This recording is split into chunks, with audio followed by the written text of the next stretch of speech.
I'm Gaara here and welcome to a brand new deck tech video. Today I'm gonna talk about a priest deck that I've been working on for quite a while. I just came back from WCA, and at WCA I couldn't do much else but playing Hearthstone all day every day, and I'm really hang up on trying to make priest work. And yeah, this is how far I came so far. It's like this version works by far the best for me.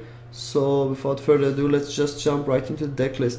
So I played double power world shield, pretty standard, pretty core. I would probably play it in every single deck, even in fatigue priest. No, you would not play it in fatigue priest, but every other priest deck you would definitely go for double power shield, and also in Reynad priest. So yeah, pretty cool card. It's always good for 1 mana. Put some small pens on a guy. What is there to say? A very good combination with the Pyromancer, pretty good synergy there. Also buffing up a Deathlord even further to a 2/10. Yeah, it's like, what to say, they're just very good card for 1 mana. Now Rosha Cleric, I hate this card, to be honest, because it goes against the philosophy of how you want to play the game, like avoiding 2 hero power as much as possible. But with Cleric you kind of want to utilize your hero power. So playing the Cleric is kind of like, because you want to play minions on curve.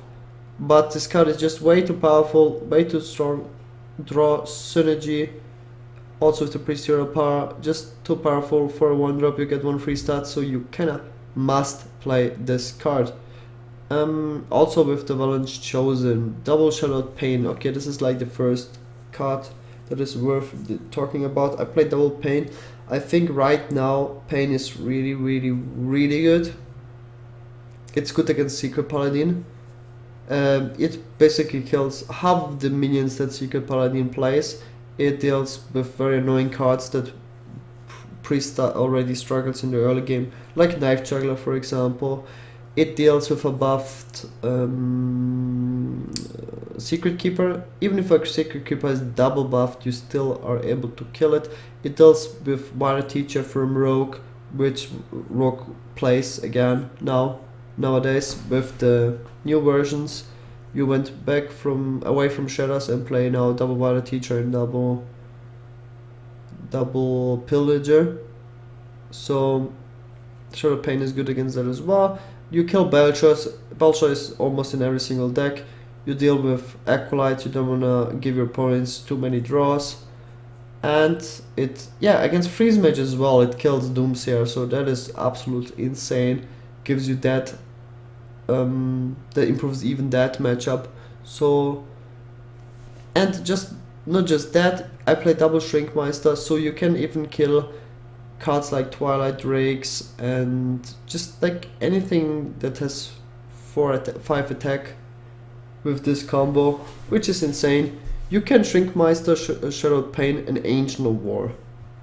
Yes, it's a 2-card combo, but you deal with such a minion if you don't have like another minion. So as you can see, it's just very flexible.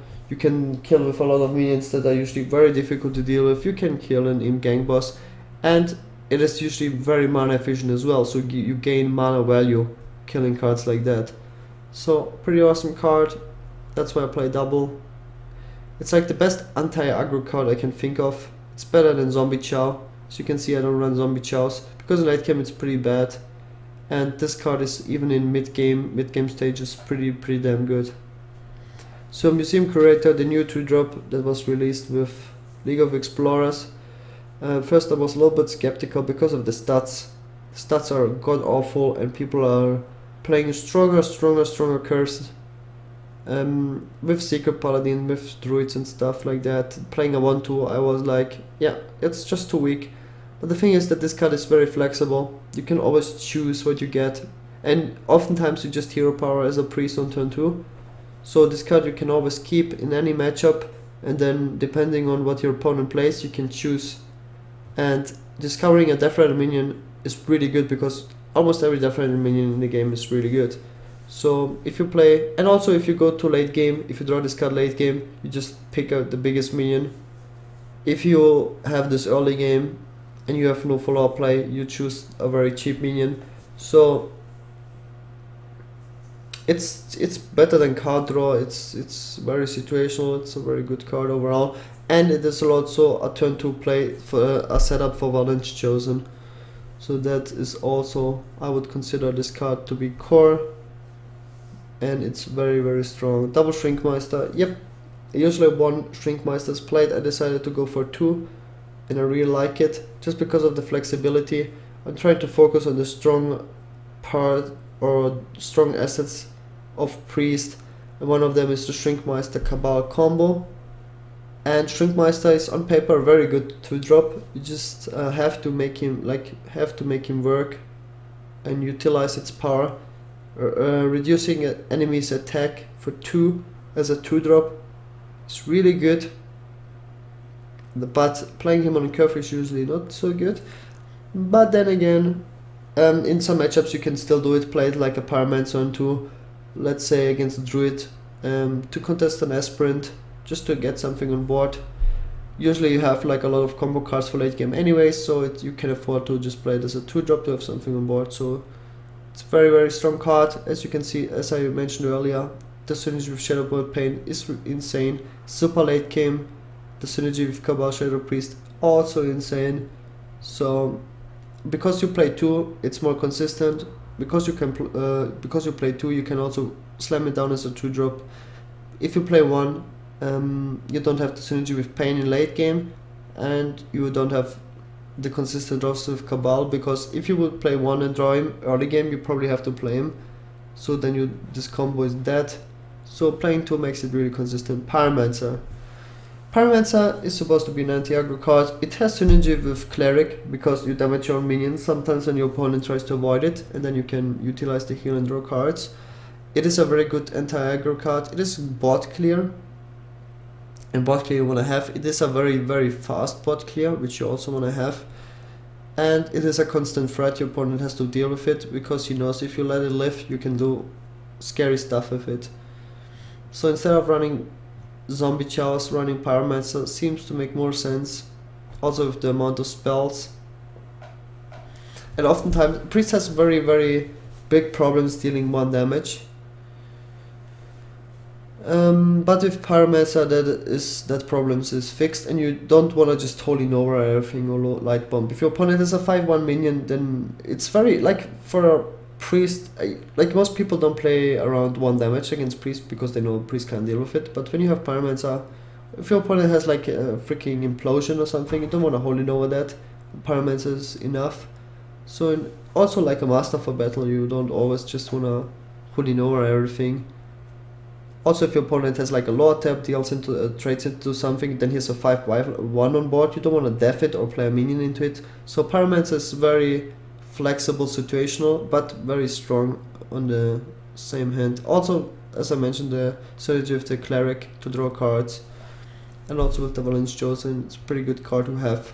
So I like to have like this many 2-drops. 6 2-drops is really, now that's what I like to go for. Also in Secret Paladin you played 6 2-drops.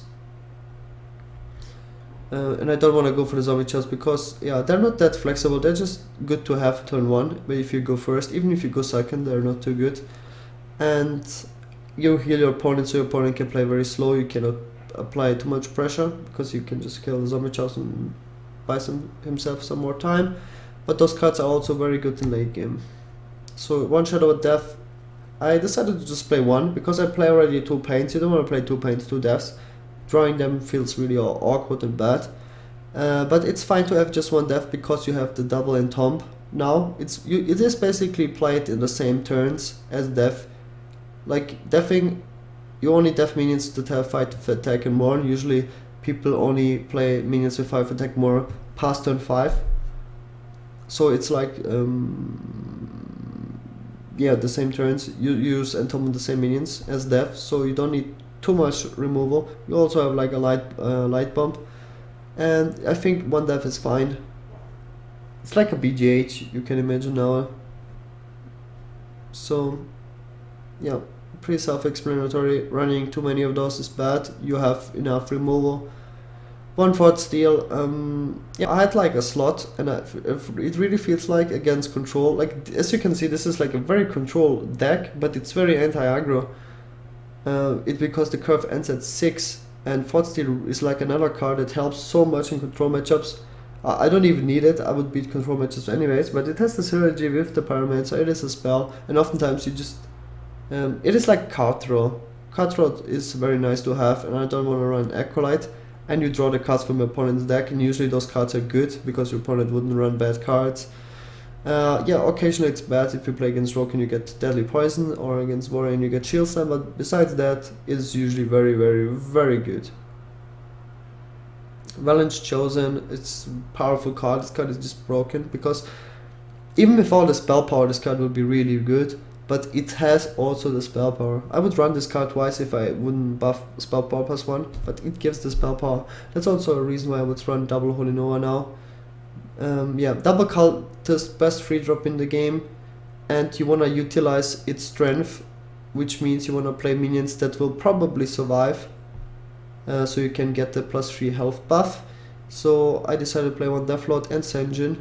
Senjin over Shredder, because it has more of a health, the chance that it will survive is obviously higher, and the health buff on a Shredder just doesn't cut it, and having taunts is very good, because usually the way how people try to beat me is they're like, screw this, I cannot win late game, I just go face, and playing that many taunts just prevents that. Yeah, strongest free drop, Deathlord. Also, Deathlord really good against control, very good against aggro. Because against control, the game plan is to fatigue them, and Deathlord helps you fatigue them, and against aggro it's a very powerful taunt, so it's just good. I don't wanna run 2. Feels kinda bad oftentimes if you play against controller or something. You don't wanna have him because he can just get executed, and having like that early an answer for a free minion out of his deck is usually very bad. So having one is nice though, as I mentioned, for fatigue matches. It's also good against Druid, very good combination with Valiant's Chosen. But having more is, I don't think it's necessary, and Dark Cultist is a very good free drop, and Valiant's Chosen is kind of also turn free play. So Senjin as a 4 drop, so far it didn't disappoint me. This card that can be exchanged, because yeah, obviously Senjin is not that good of a card anymore. It is not vanilla Hearthstone, but it is a taunt. It helps me win against aggro. As you can see, I have like an insane amount of cards against aggro, but mainly it is a control deck. So against control, Senjin is not the best card, but so far I liked him. I don't know, I just have a fable for him. So double Holy Nova, main reason is really Pyromancer, because together with Pyromancer on 7 it is a 3 damage AoE, which is much better than a 2 damage AoE. This is like a combo with Cleric as well. The Pyromancer Holy Nova helps you draw cards. Drawing cards is very important, also because there's like a lot of combos in this deck. Usually I like to run just one Holy Nova, but in this deck playing 2 is fine. And I definitely don't like playing 2 light bombs. Sludge Belcher, it's best taunt in the game. 5 mana. Also I have no other 5 mana plays except Holy Nova. It can be combined with Valiant's Chosen, which makes it a really, yeah, if your opponent doesn't have silence, it's very difficult to remove it. Double Entomb, I think this card is core and priest. Probably 2 are core, just because it doesn't just kill a minion, it silences a minion, kills it, and gives it in your deck. So usually the minions you entomb are really strong, helps you win the fatigue game. And in a control mirror, this is like the first game plan, you try to fatigue your opponent, so very strong. Light bomb, yeah, if you're behind in board too much, it's like a comeback tool. Also against Secret Paladin, if you're Secret Paladin, you always goes all in. If he curves out on Dr. Boom, he basically has no cards left. If you can kill it, you win the game, but usually you can't kill it. But with Light Bomb, you can kill it. Also against like big shades or something, it's like a way to deal with it. So also against like Handlock or something, if he goes with Molten Giants plus something, can be a game winning card. So also against other aggro decks like Zoo, whatever. but running 2 is usually bad, it's very slow, and you have to be behind on board for it to be good. And Cabal is like the best card priest is available. It's probably wrong to not run Cabal in priest, just because of the potential, because you don't just kill a minion, you steal a minion, and yeah, you kill a minion and you spawn a minion on your field. It's like an MC tag, so insane value there. So this is my deck. It's a very anti-aggro, but also insanely strong in control.